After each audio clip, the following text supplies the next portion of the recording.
Bismillahirrahmanirrahim. Assalamualaikum warahmatullahi wabarakatuh. Saya Maida Permatasari. Di sini saya akan menjelaskan hadis tarbawi mengenai pengaruh teman dalam pendidikan. Namun sebelumnya saya akan menjelaskan sedikit mengenai hadis tarbawi. Yang mana hadis tarbawi ini terdiri dari dua kata, yaitu yang pertama adalah kata hadis, yang mana hadis ini adalah segala sesuatu yang bersumber dari Nabi, baik berupa perkataan, perbuatan, begitupun persetujuan. Kemudian selanjutnya yang kedua ada kata tarbawi, yang mana kata tarbawi ini adalah terjemahan dari bahasa Arab, yaitu robba yurobbi tarbiyatan, yang bermakna pendidikan, pengasuhan, serta pemeliharaan. Jadi dapat disimpulkan bahwasanya hadis tarbawi adalah hadis-hadis yang membahas mengenai pendidikan yang diajarkan oleh Rasulullah kepada para sahabatnya. Kemudian selanjutnya mengenai pengaruh teman dalam pendidikan. Di dalam buku hadis tarbawi yang ditulis oleh Haji Abdul Majid Khan, sebenarnya terdapat 4 pengaruh dalam pendidikan, yaitu yang pertama adalah pengaruh teman, pengaruh kekasih, pengaruh orang tua, dan pengaruh pendidik. Namun di sini saya hanya akan fokus kepada pengaruh teman saja dalam pendidikan, yang mana di dalam hadisnya menjelaskan bahwasannya an Abi Musa al-Asy'ari radhiyallahu anhu annan nabiyya sallallahu alaihi wasallam qala innama masalul jalisis sholih wa jalisis su'i kahamil miski wa nafihil kiri pahamilul miski imma ayyuziyaka wa imma antabda'a minhu wa imma antajida minhu rihan thayyibatan wa nafihul kiri imma ayuhriko siyabaka wa imma antajida minhu rihan muntinatan muttafaqun alaih. Yang mana artinya dari Abu Musa al-Asy'ari radhiyallahu an bahwasannya Nabi Shallallahu alaihi wasallam bersabda, sesungguhnya perumpamaan bergaul dengan teman yang solih dan teman yang nakal itu seperti berteman dengan pembawa minyak kasturi dan peniup api. Pembawa minyak kasturi ada kalanya ia memberi minyak kepadamu, atau ada kalanya kamu membeli daripadanya, dan ada kalanya kamu mendapatkan bau harum darinya. Dan peniup api itu ada kalanya dia membakar kain bajumu, dan ada kalanya kamu mendapatkan bau busuk daripadanya. Hadis riwayat muttafaq alaih. Hadis ini membimbing umat manusia bagaimana membentuk kepribadian yang baik sesuai dengan cita-cita dan tujuan pendidikan Islam. Dalam pendidikan, teman mempunyai pengaruh yang menentukan dalam pembentukan watak, karakter, atau kepribadian seseorang.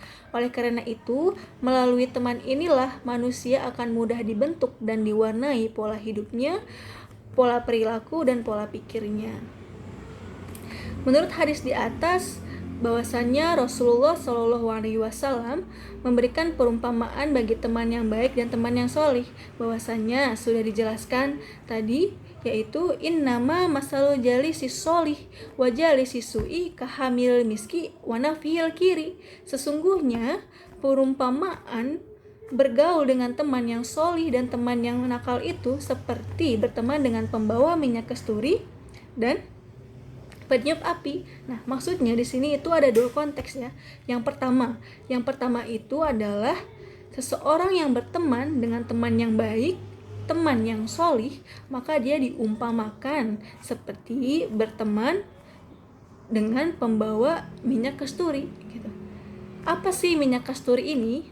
Minyak kasturi ini adalah salah satu minyak yang terkenal yang dicintai oleh Rasulullah, yang mana minyak kasturi ini berasal dari darah jingga, kemudian dia berubah dengan sendirinya menjadi aroma yang wangi dan harum, diibaratkan seperti arak yang berubah menjadi cuka. Namun ini tetap suci ya, walaupun dia ini berasal dari darah jingga.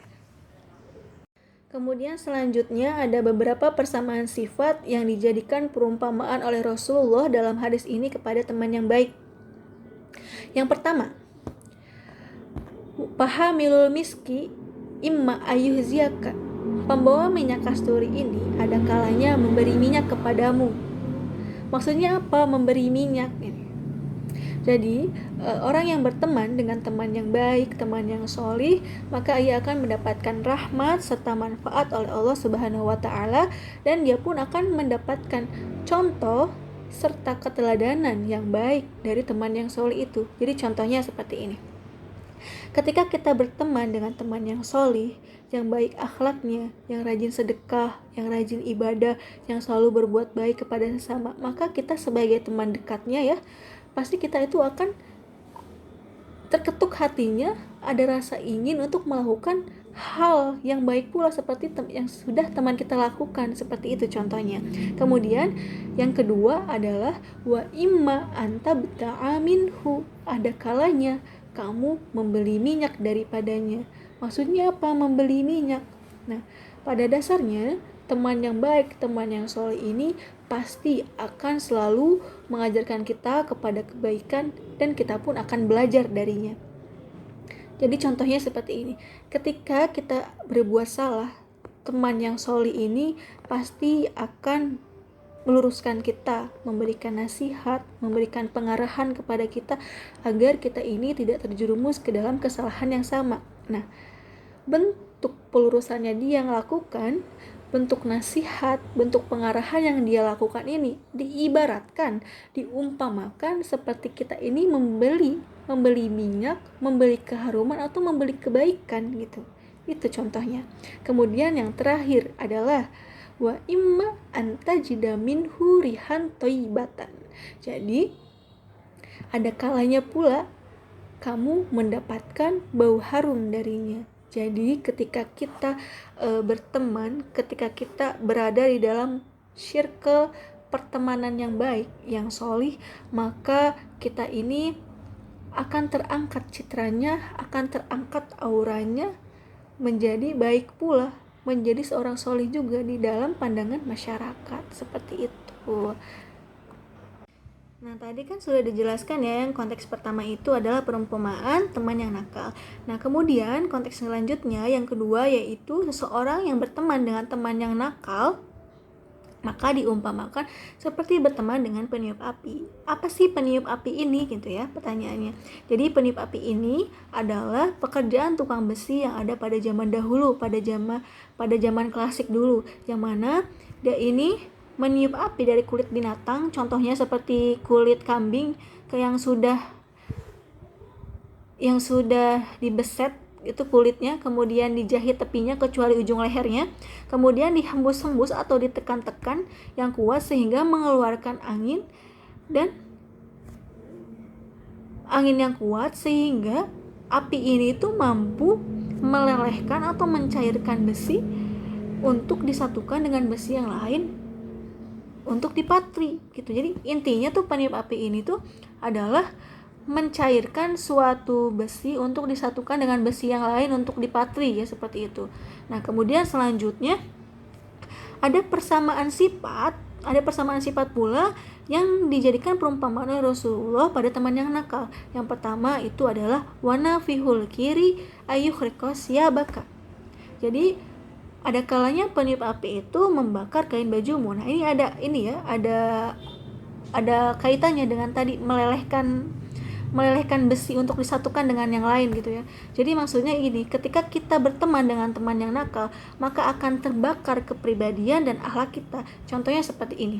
Jadi ketika kita ini sudah baik, misalkan kita tuh sifatnya udah baik gitu, kemudian kita masuk ke dalam circle lingkungan yang nakal, maka akhlak kita, kepribadian kita yang dulu-dulu ini akan terbakar dan menyatu kepada lingkungan yang nakal tadi. Nah, seperti tadi, melelehkan suatu besi untuk disatukan dengan besi yang lain. Nah, itu maksudnya ya.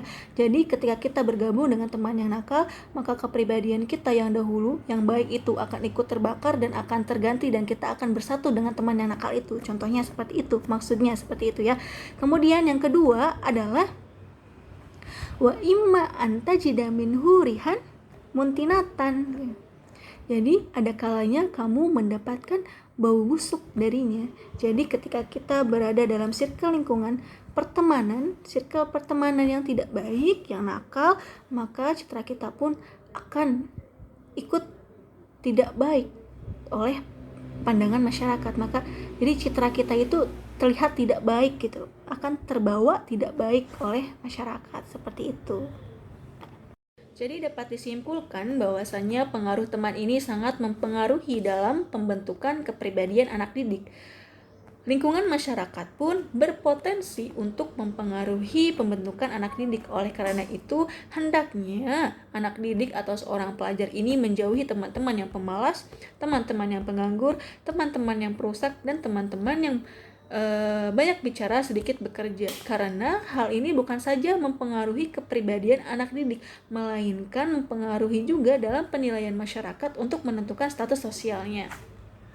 Jadi, menurut hadis di atas yang sudah dijelaskan tadi, dapat diambil pelajarannya bahwasannya yang pertama yaitu hendaknya memilih teman yang baik dalam agamanya dan baik pula dalam urusan dunianya. Kemudian yang kedua adalah hendaknya menjauhi teman-teman yang berkepribadian buruk.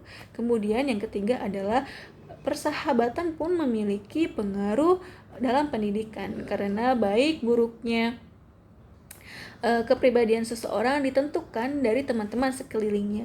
Kemudian yang terakhir adalah bagi seorang pendidik, orang guru serta orang tua dalam harus mempunyai tanggung jawab dalam pendidikan untuk memilihkan teman-teman yang baik untuk anak didiknya. Oke. Sekian dari saya, mohon maaf bila ada kesalahan, kurang lebihnya mohon dimaafkan. Wabillahi taufiq wal hidayah. Wassalamualaikum warahmatullahi wabarakatuh.